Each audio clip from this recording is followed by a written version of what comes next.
Je dirais que Oui. c'est un tour du monde à deux faces, les dons précieux de la nature. Oui.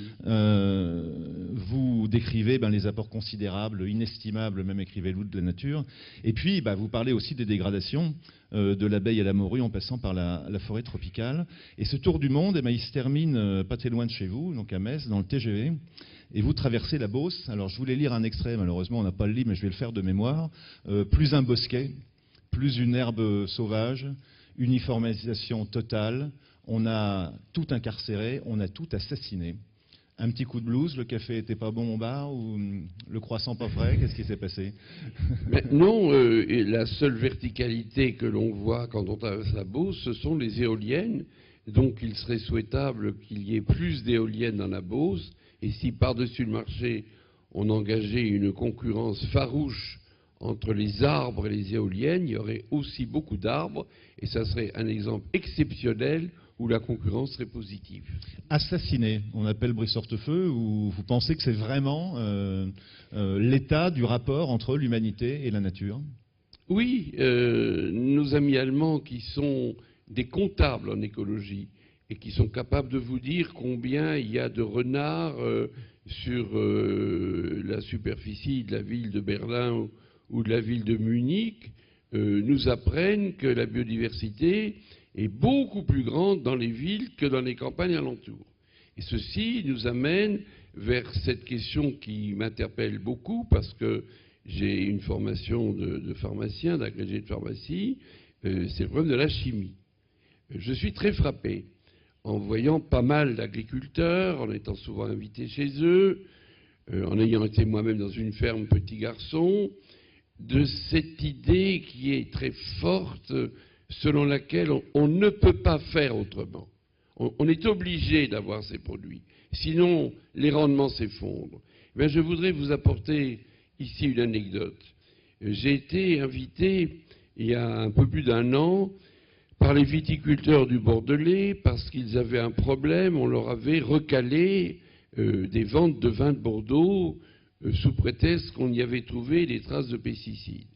Ce qui, évidemment, produisait un effet désastreux dans le monde des viticulteurs.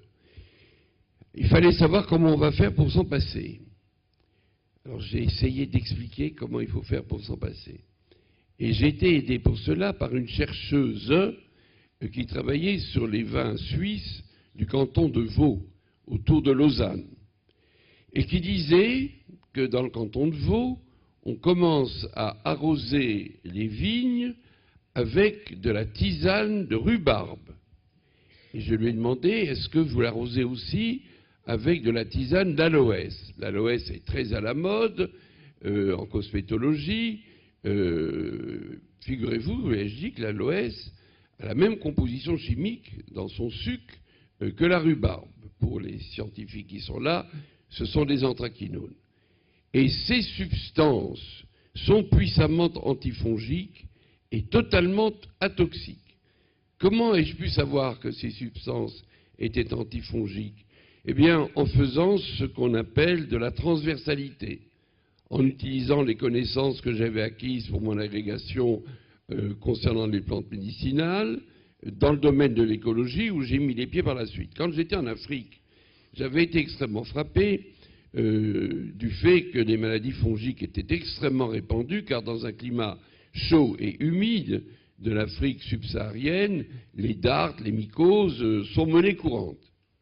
Et partout, dans tous les pays de l'Afrique subsaharienne, il y a un arbuste qui est aussi fréquent que le noisier chez nous, qui s'appelle le cassia, et tout le monde sait qu'en prenant des feuilles de cassia et en frottant les dardes, elles partent au bout de 3 jours. Ça marche très bien. Ça marche même si bien que j'en ai ramené, et que dans mon laboratoire, c'était à Nancy encore à l'époque, nous avons testé ces feuilles sur des collections de champignons pathogènes, et ça marchait très très très bien. Alors, lorsque l'on veut attaquer le mildiou avec des produits qui ne sont pas chimiques, qui ne sont pas dangereux, on l'arrose avec une tisane de rhubarbe, ou alors peut-être demain avec une tisane d'aloès. Et ces produits s'appellent désormais des produits naturels peu préoccupants, des PNPP. Et je crois qu'il y a là une piste qui se dessine tout à fait surprenante où les infusions ne seront plus seulement pour nous.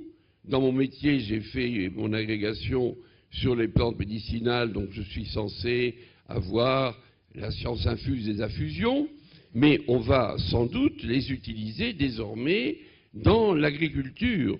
Et on aura marqué un pas en avant dans cette terrible question, peut-on réduire les quantités de pesticides utilisés?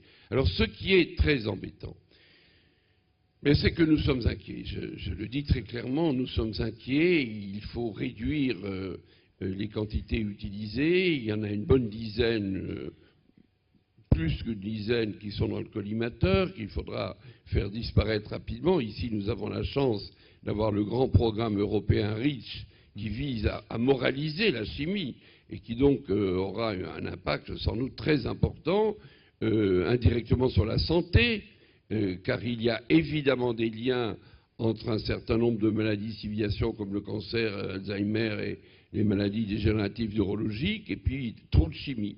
Il y a trop de chimie. Donc il faudra que l'on s'oriente vers de nouvelles directions et qu'on ne dise pas on ne peut pas, parce que je suis sûr qu'on peut.